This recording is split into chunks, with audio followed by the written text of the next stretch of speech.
Hello, my name is Andy and I am the Village Idiot. I'm armed with a car and a GoPro and an unhealthy amount of time on my hands. I'm using that time to attempt to visit every civil parish in England. You're watching the Amber Valley series. There are 35 parishes in this beautiful slice of eastern Derbyshire. Here's one for your viewing pleasure. Welcome back to Amber Valley in Derbyshire, everybody. I just had a good sort of 5 or 10 minute conversation with a local who pulled up next to me in this little car park asking me what all this was about. And it's interesting when you get conversations like that right at the beginning, because you learn things that you didn't actually know. Part of this route passes a war memorial. Didn't know about that, so I should make sure to catch that on my way round. It's a very small place, but it covers quite a large tract of land, this one, and there's a lot of driving involved in this because it's very sparsely populated and very spread out. Welcome to Alderwasley.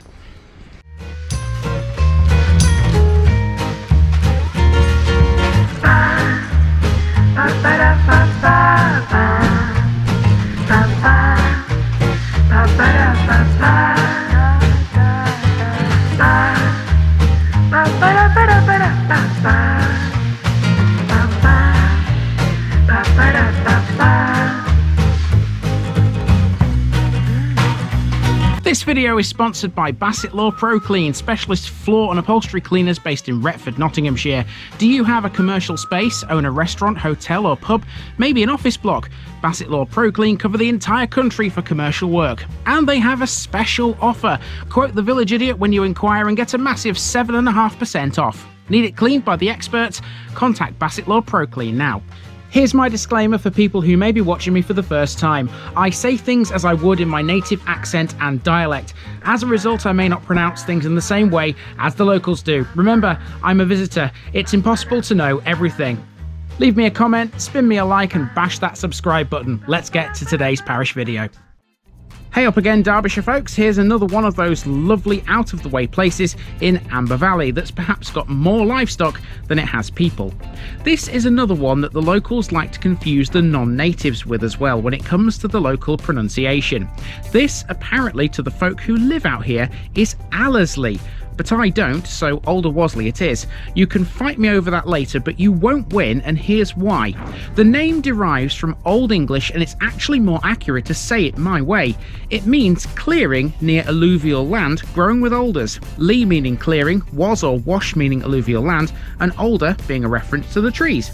It was an ancient manor within Duffield Frith and contained a royal park, which these days we know as Shining Cliff Woods. In 1284, Shining Cliff was given to William Foun by Edmund Crouchback, Earl of Lancaster. Foun was given the job of maintaining the boundaries between the Pendleton and Peatpits Brooks, and we'll meet the former of those watercourses in this video. So what else have we got here then? Well, there are older trees, that much is for sure. However, the village is also well known for having a school. Based in Alderwasley Hall, it's a special school for children and young people with Asperger's and or speech and language difficulties. So, shall we go and have a look at it all? I say we should.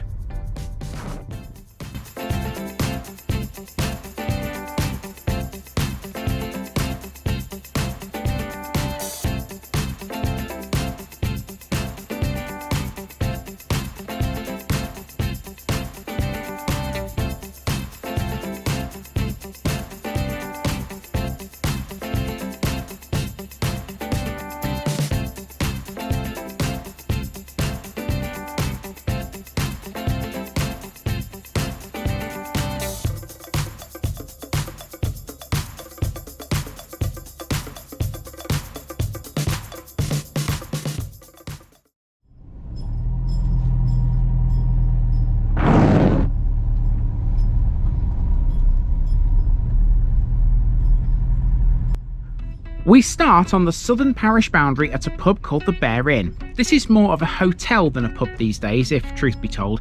It was reopened after a period of closure in May this year. Originally it was a farmhouse and opened as the Brown Bear Inn in 1735. Bear Hall occupies the other end of the inn, and its bar has got plenty of paintings of bears. With it having guest accommodation, it's an ideal place to stay if you're walking the local hills, although if you're the outdoorsy type, you might want to camp. Not far away from the pub, you can do just that. Tannenbaum campsite is nearby, but it's not here. I mistakenly drove down the wrong road, thinking it was on this corner. It's actually located a little further south towards Belper Lane End. Both the Bear Inn and the campsite are within easy reach, though, of Shining Cliff Wood. Now we're heading for Alderwasley itself. This is Windmill Lane, which becomes Pendleton Lane. Amber Valley is not known for its windmills, but there was a mill in Alderwasley. Strangely though, it didn't stand here despite the road's name. It stood on Pendleton Brook, a tributary of the River Derwent. It was located to the northeast of the village, far away from here. OS maps show that it was still in use in 1922 and that it had a cross-valley dam with a triangular pond. The miller's house still survives today. Alderwasley village is split into two pieces separated by a steep hill. At the top of the hill is a small cluster of houses laid out around a crossroads. Linking two arms of the crossroads together is Back Lane. I opted to drive down this so that I could ford Pendleton Brook. It's not the biggest ford in the world, but this stream does get wider and deeper later.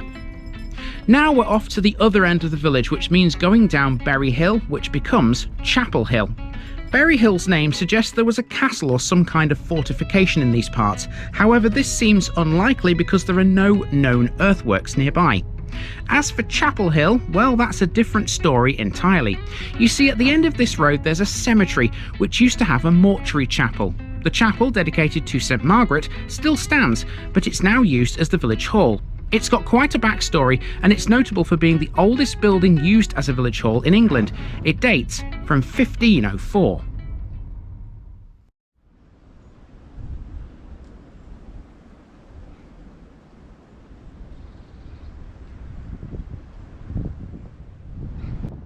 St Margaret's Hall is arguably the most interesting building here. This is Alderwasley's village hall, an ancient monument and Grade 2 listed. Although built in 1504, it stands on the site of an older 14th century building. It was originally a domestic oratory. Records show it was disused in 1857, but by 1891 it was back in use as a mortuary chapel for the cemetery next door. Now a community facility fully fit for the 21st century, it was totally refurbished in 2010 thanks to big lottery funding. And even though we've come down a hill, we're still very much on one. This is the view from the front of the hall. There's a few sporadically placed houses around here. This big one stands right next to the hall, down the hill. It's also here where we find a parish notice board. Tick off Alderwasley, folks. Amber Valley is down to 13. Flanking the hall to the west is Alderwasley Cemetery. Built into the hillside, this can be a tricky one to navigate through. That said, there is a regular safety inspection by Alderwasley Parish Council. All the plots are individually owned. The cemetery contains one Commonwealth war grave from World War II. It belongs to Brian Chisnell, an RAF volunteer reserve. Now, parking for the hall and the cemetery can be found just in front of St Margaret's Hall itself. There is a sign that says parking for the hall and the cemetery users only. Okay, I'm walking a bit further than that, but to be fair, I'm not going to be here all that long. I don't think people are going to mind. It's a safe enough spot there. There's not really a decent place to park apart from there here in Alderwasley because the roads are so narrow. Let's head out of the cemetery. We're going to go through a wood now as we head towards the church and towards a school.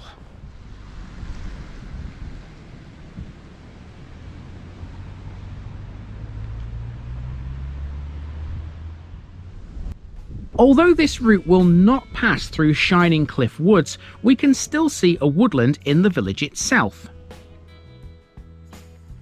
This is Kennelwood, an ancient woodland that's managed by the parish council. It's well known locally for its bluebells. Running through the wood is Pendleton Brook, which again doesn't look particularly big, but it's fast flowing. After passing over it, you'll find this lovely little waterfall, part of the brook's course down the hill. Gorgeous, right? Don't go any further up this road though. I believe this is a private track and it's a dead end leading to a private house. There are two local businesses here, Allerzlee Cattery and Allerzlee Cabins. Allerzlee is another way to say the village's name. Allerzlee Cabins is another campsite, although unlike Tannenbaum it's geared more towards glamping with 4 handcrafted wooden cabins. Now we're starting to climb a hill, and as you do, glance to the left, Pendleton Brook has all of a sudden become very wide. Bearing left, you'll cross a stile into a field. This path goes into Alderwasley Park before ending up in Shining Cliff Wood. Before that, though, it passes the War Memorial. There are 13 names on this one, 10 from World War I and 3 from World War II. Okay, and at the War Memorial, the path that we've been following crosses the playing field that you can see behind us. Now, there is a sign that says that this is a private playing field, but there is a public right-of-way that goes across it. So we'll follow that public right-of-way, and what it does, it takes us into the site of Alderwasley Hall School. You can see in the distance there's like a little railing. We're sort of following that there because there's a path that dips down across the stream and to the school, and that's next.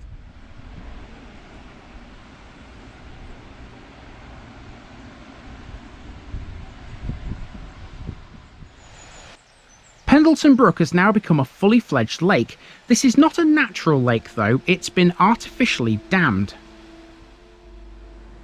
We're close to Alderwasley Hall, once owned by the Founs, whose job was to maintain the land between Pendleton Brook and Peatpits Brook. Nowadays, it's a special school for children with high-functioning autism, Asperger's syndrome and speech and language difficulties. The school has 2 sites. The second, which contains a 6th form centre, can be found at Callow Park, south of Wirksworth. Skirting the edge of the lake, we're now coming to Alderwasley's main religious building, found at the school's entrance. Dedicated to All Saints, this church replaced St Margaret's Chapel as the main place of worship in the village. It was built in 1849, and the reason it's so close to the hall is all to do with the family who lived there at that time. Its existence is down to the Hurt family. They inherited the estate in 1690 when Nicholas Hurt married Elizabeth Lowe. As well as the church and the hall, the Hurts were responsible for building 2 country homes on the estate, Chasecliff and Oakhurst House. The estate was broken up in the 1920s, and the Hurts sold the house in 1930 when they moved to Castern Hall in Staffordshire. And now we're back out onto the road via the Hall's Gate Lodge. Nice little place all in all, well out of the way of anywhere. So Alderwasley won't be the biggest parish in the world ever, but it's certainly one of the most interesting we found in Amber Valley so far, isn't it? And I think I've found some of the most interesting landmarks. To get back to the car, I've got to walk up Chapel Hill again, and trust me, this is a hill. That doesn't look steep on the camera, but I'm telling you, it is very, very steep. Here's a bit more about Shining Cliff Woods. They lie on the western bank of the River Derwent, wholly within the parish boundaries. It was part of one of the 7 royal parks within Duffield Frith. Allport Height, which we met in Ashley Hay, was also part of the park. The woods are a site of special scientific interest. Some of it is owned and managed by Grith pioneers. They began life as Grith Ferd in the 1930s, a radical alternative educational movement which created 2 permanent work camps, one at God's Hill in Hampshire and the other at Shining Cliff. They took in unemployed men and tried to use them as a basis for creating a land-based community. Perhaps the most well-known landmark here is Betty Kenny's tree. 2,000 years old, this is the tree that inspired the nursery rhyme Rockabye Baby. Betty Kenny lived in the woods in the 1700s, working as a charcoal burner for the Hurt family. According to the legend, Kenny used the tree to rock her babies to sleep. Unfortunately though, it was burned down in the 1930s. And that's not all. Part of the wood is said to be haunted, and if you venture into it, you'll likely come across Oakhurst House, an impressive manor house that wouldn't look out of place in a horror movie. It was built in the 1800s and was used as a retreat for monks. Now it lies in ruins, slowly being returned to the forest that surrounds it. And that has been Alderwasley. Nice place all in all, and peaceful with it. These rural idyls are going to continue next week as we march north to the northernmost tip of Amber Valley. Join me there for a parish which has no less than 4 settlements within its boundaries, as well as some steep hills.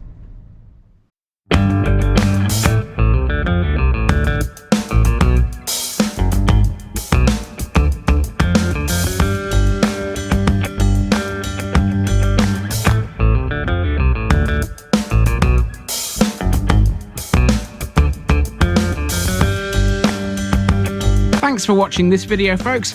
Don't forget to like this episode if you haven't already. It really makes a difference with YouTube. If you're new here, subscribe to the channel for more videos like this, and give us a share too if you've got friends who'd like it.